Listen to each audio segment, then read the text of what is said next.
Welcome back to Covers Bracket Breakdown. We are into the Sweet 16, looking at Thursday's Sweet 16 games. And speaking of sweet boys, we've been pretty damn sweet to anyone that's been watching and following along with the bet so far. A 25-18-1 record, up 13.45 units. That includes the Sunday in which Roe and I spoiled Doug's 3-1 day. However, we went 5-5, no units in, no units out.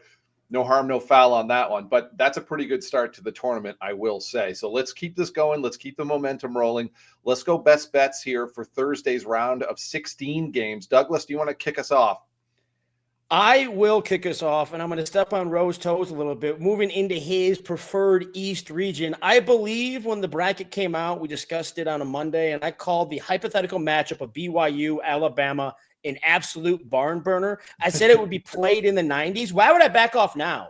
I'm going to get bold and take a combination of BYU winning, available at plus 185 at Bet365, with the over 175.5 to get a same-game parlay payout of plus 444 at Bet365.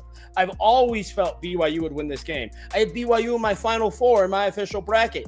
Why would I expect BYU to win and not take the over? BYU's path to the upset is its shooting being more reliable than Alabama's. BYU began its surge in mid-February, in mid-January. People think it was mid-February and they started a 9-game winning streak, but no, they had already begun climbing earlier than that. Since that, mid-January on, BYU has shot 39.1% from deep, taking 47.7% of its shots from beyond the arc. Both those numbers are better than Alabama. If I think BYU is going to pull this upset, and I do, then I'm betting the over as well, combining them to get a better than 4-1 payout out of Bet365. All right, Doug, not wasting any time swinging for the fences on that one, but you feel like the Cougars are the good side, not... I have felt that way all along. It's doubt in Alabama's consistency. When Alabama's hot, don't get me wrong, they shoot, and when they get hot, you can't really beat them.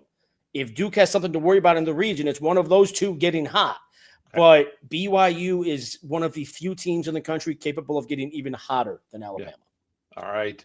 Rohit Pannaiya, best bet for Thursday. So let's go with Blue Devils here. I like their team total, taking the over 81.5. These teams clashed way back in November. Duke won that one 69-55, but they turned the ball over a fair bit, didn't shoot that well. You have to understand, they were trying to integrate 4 freshmen into their rotation at the start of the season. They've built chemistry since then. Since that moment, they've been the best offense in the country, number 1 in KenPom in offense, leading all high major schools in efficient field goal percentage, turning the ball over at one of the lowest rates in the country, and they're absolutely surging. They're also playing at a much faster pace than earlier in the season. Since the middle of February, they really jacked up their tempo. They scored more than 90 points in 5 of their final 7 regular season games. Then Cooper Flagg, of course, got hurt in the ACC tournament. They slowed down a little bit, but with him back in the lineup, they're back and scoring again. We saw them put up a ton of points in the first round, despite resting most of their starters in the second half. We saw them score a bunch of points in the last round, despite playing against a Baylor squad that plays at an extremely slow pace.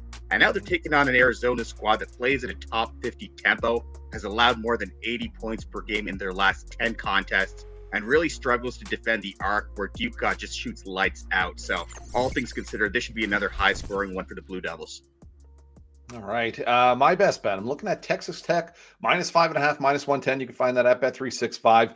We look at Arkansas, and I feel like they've had some advantageous matchups early on. They had this broken Kansas team, and basically the Jayhawks gift wrapped that game down to the home stretch of it. Arkansas did not execute well in the second half of that game, but the Jayhawks just couldn't put it together. They stumbled to the finish line. Arkansas gets through. They get a very advantageous matchup against St. John, who can't shoot, couldn't throw a grape in the ocean from beyond the arc.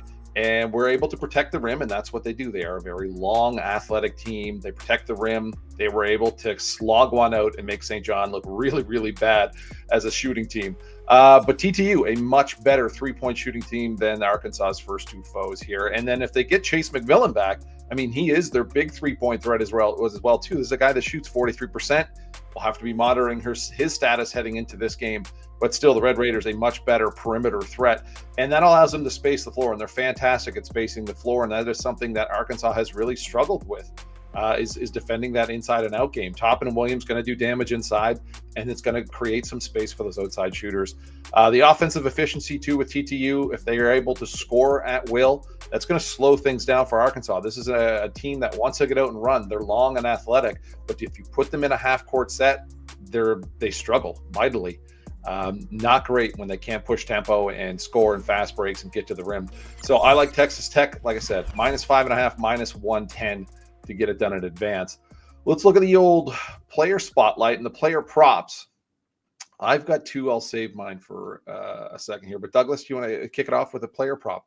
I am looking at Cooper Flagg to not score much, which sounds counterintuitive when Roe was just talking about Duke's team total over. Mm-hmm. But this has been a common trend for Duke that, Roe, credit to you. You've been preaching for, I think, months now, certainly weeks. When Duke is a heavy favorite and we're looking at that neg 9, neg 110, maybe I should include that as a bet as well. Duke to win this by at least 3 scores. Cooper Flagg does not always pour in the points. Under 20.5 is available at neg 115 at Bet365. He has scored more than 20 in just 2 of his last 13 games. And yes, I'm including the game in which he was injured. He had 2 points through 15 minutes. You're not going to convince me he was going to get to 20 that day. He has scored fewer than 20 in most games where Duke is pouring on the points. These two things can very readily happen. In fact, if you combine some of these things, I mean, Cooper Flagg under 20.5 points with Rose Duke team total over, you get to a plus 242 payout. Just as a thought. But it doesn't end there, does it? I don't mean to tease us. It doesn't end there. We were talking before we started recording. Well, go to Roe. Roe's got the next piece of it. Okay. So Roe, kick us off. Player prop for Thursday's game. Yeah, I mean, the thing is, too, we come up with all of these on our own, then we kind of collaborate, and we're all kind of on the same wavelength. I'm taking the over on Cooper Flagg's assists. That's over 4.5 assists, -115 over at Bet365. Now, Flagg, he's a fantastic passer. We've seen that especially lately. He's gone over this number in 6 of his last 8 games. The 2 games where he went below that number, that was that game against Georgia Tech where he got injured early. And the other one was a game against Florida State where he played just 20 minutes because they blew them out, and he still had 4 assists in that game. Like I said, I'm expecting Duke to put up a ton of points here. We know that Flagg does a great job of penetrating, kicking the ball out to perimeter shooters. And like I said, Arizona does not defend the arc well. So this is just a great matchup for him to rack up the duds. All right. So knowing that Cooper Flagg under points, Cooper Flagg over assists, Duke team total, and likely a Duke cover. Well, if you were just do those 3 bets we've mentioned, Bet365 pays out 6-1. You lump in Duke neg 9, and you know what? To producer Mick and editor Chris, put that as a best bet for me. Duke neg 9, available at neg 110. If we're coming at all these angles, and all of them are saying the same thing. Duke is going to score and score efficiently. Of course, I should be taking the neg 9. Mm-hmm. You add all 4 of those together, they've cashed 5 times in Cooper Flagg's last 10 games. This 4-legged parlay would have cashed 5 times in Cooper Flagg's last 10 games. You take a 30% profit boost from Bet365. JLo, I think you mentioned you got it at better than 11-1 on the app right now. I did. For something that's been happening with regularity. We were talking about it ahead of time. I was like, oh, the hell with it. I'm going to bet it right now. It's not an outlandish thought, and it sounds counterintuitive that Cooper Flagg under points, Duke team total over, but it's become their preferred offense. Yep. And a lot of things correlated there, and you set a little narrative, and that's the way you can build out some pretty great SGPs. I'm going to go to the BYU game. Fousseyni, Traore. I don't use the term brick shithouse loosely or lightly, but this guy is absolutely that, a tank inside. And I've got him to score 10+ points and grab 5+ rebounds. It's plus 190 at Bet365. Traore just can muscle his way inside against an Alabama interior. Very suspect. They rank 323rd in points in the paint allowed. BYU, the number 4 post offense, according to Shot Quality Bets. They can throw it into him. He can compress. He can score at the basket. This guy is a tank. He takes up a lot of space. And then pace of play, and Rohit, you've discussed this before when we've talked about Alabama. They shoot a ton of shots, and they create a lot of pace in a game. They really speed things up, so there's going to be a lot of rebounding chances out there. And Traore, he's a beast on the boards, both offense and defense. And Bama right now bad at giving up those offensive rebounds, 343rd in offensive rebounds allowed. Player projections for Traore range from 9.3 points to 10.7 points, and then 5.5 rebounds to 5.9 rebounds. So you can go and take a look at his player props. His points are anywhere from 8.5 to 9.5 with the vig different. His rebounding total is like 5.5 with the juice on the over. But if you combine these here and take the 10 plus milestone on points, the 10 plus milestone on, or the 5 plus milestone on rebounds, plus 190 for him. This guy doesn't get a ton of minutes, but when he's on the floor, he is very, very effective. My other player prop, going to the Florida game, and Elijah Martin, over 13.5 points. It was even money at Bet365. I looked at other places that had the exact same 13.5 points. It was as high as minus 125 out there. So it really does pay to shop around, and Bet365 offering the better price on this one. This is a guy who scored 14 points plus in 4 of his 5 postseason games so far, going back to the SEC tournament. And in 18 of his last 25 games, he's had 17 and 18 so far in the NCAA games, playing at a very, very high level, playing his best basketball right now. In Maryland, I think they're going to take a page out of the UConn Huskies playbook, and that was focus on the interior. And I'll talk a little bit more about this matchup in a second, but they really look to focus on the interior against the Gators. The front court for the Gators only shot the ball 13 times, which is crazy when you look at how good that front court is. They have 4 players that are very, very capable, and it gave up all the shots to the guards, and Martin ended up with 12 shots. He made 7 of them. Game projections for him as high as 15 plus as well too. And like I said, a lot of books dealing the over 13.5, juiced heavily, minus 125. You can get even money at Bet365. So I like Elijah Martin to go over 13.5 points. Let's go to upsets. Any upset watch? Any plus money bets we want to make? Anyone else out there? Any takers? Rohit? BYU. So I'm on the same wavelength here. I love what Doug was saying earlier with BYU. Now, let me preface this by saying that, as soon as the odds for the Sweet 16 came out, one of my first bets was Alabama team total over 89.5. That's up to 90.5 right now. But the more and more I look into this matchup, I don't think it's that great for the Tide. It looks like a spot that could kind of trip them up a little bit. Going into the tournament, I talked about how I thought that they were the worst, or maybe not the worst, but they were the most vulnerable number 2 seed in the tournament. Obviously, St. John's ended up taking that title from them, but I still think this is a spot that could give them a lot of trouble. They're a team that seems to think they can just go out there, run and gun, outscore anybody. But this is a BYU squad that has a highly efficient offense, and they can go bucket for bucket. We saw how lax this Bama defense is. First round against Robert Morris, they give up 81 points. Now, they held the Gales to 66 points in their last game, but that wasn't because of their defense. I mean, one of the most frustrating things was listening to the announcers go on about how great their defense was when the Gales were just missing wide open shots the whole game. You look over at shot quality bets, and the Gales shot just 12 for 32 at the rim. They went 1 for 8 on open threes. Now, those open looks to a Cougars team that shoots lights out, they are going to take advantage of that. Other thing to keep in mind is that the Tide have that drop coverage defense that kind of sags off those outside shooters. So they're near the bottom of the country in the quality of the 3-pointers they allow. They actually, one thing we talk about the SEC, how good those teams are, but a lot of teams in the SEC don't actually shoot well from the perimeter. You look at the teams that do shoot well from the arc, besides Alabama, we're talking about Auburn, Florida, Kentucky, and Missouri. All 4 of those teams had a ton of offensive success against Alabama when they played them.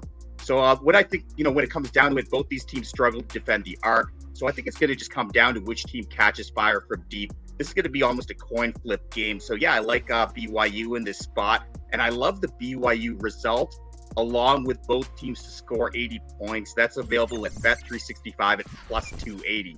This is something I've already bet. All right. A lot of love for the Cougs. A lot of love for the Cougs on this show. I'm going to talk about the Maryland Terrapins. I bet them plus 6.5, and I feel like they're worth a sprinkle. Plus 240 on the money line, taking on Florida. Both teams did not look great in their round of 32 wins. But I feel like the Maryland Terrapins have a good matchup here with Florida. Game models that are out there range from 6 points to anywhere as short as 2.5. There's a lot out there that call for a 1-possession game. And anytime you have a 1-possession game, you're going to start looking at that underdog, especially come tournament time.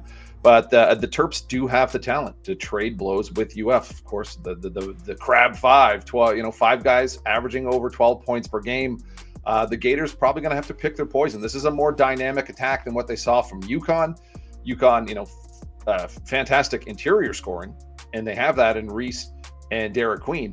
But Maryland, a much better 3-point team. And we saw UConn go just 8 for 29 from deep in that game. Shot a ton of 3-pointers, but just couldn't make them. Maryland, a much better 3-point team. Can make them pay, can make them spread out the defense as well, too.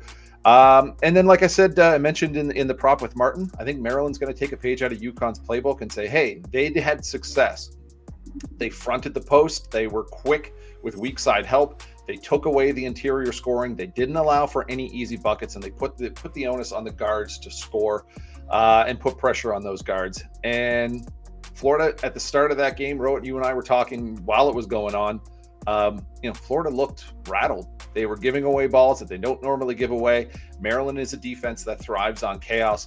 And unlike UConn, they're going to take those turnovers and they're going to make you pay for it. They're going to score points off of turnovers, and they're going to hit those 3-pointers as well, too. So another thing, too, is keeping UF off the glass. The Gators fantastic at scoring second chance points, at getting those offensive rebounds. We've got 2 big bodies there in Reese and Queen that can clean the glass for Maryland. So I see this one being close. I like Maryland plus 6.5. I did bet this one, and I think they're worth that sprinkle at plus 240 on the money line. I've been high on the Gators. I have them advancing my bracket through this game and then playing TTU on the other side. So that's where I'm at on this one.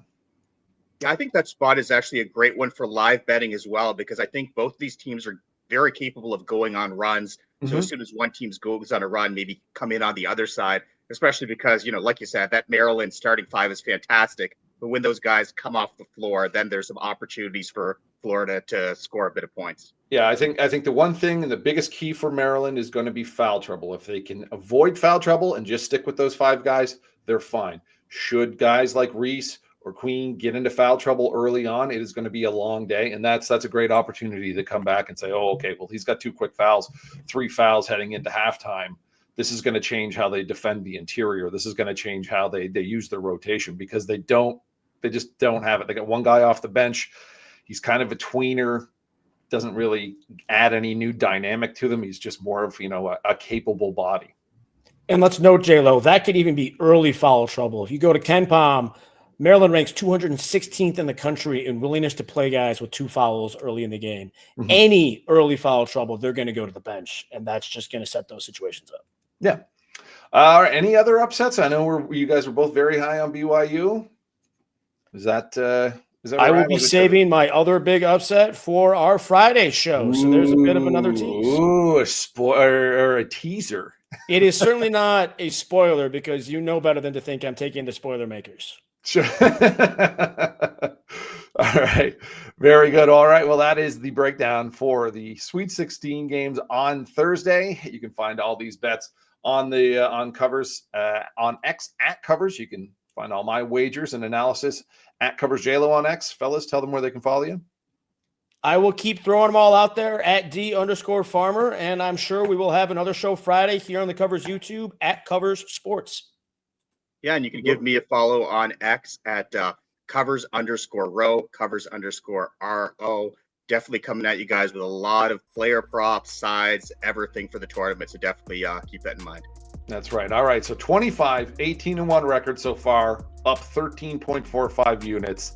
That's where we go heading into Thursday. We hope you enjoyed the show. Good luck with your bets. Enjoy the games.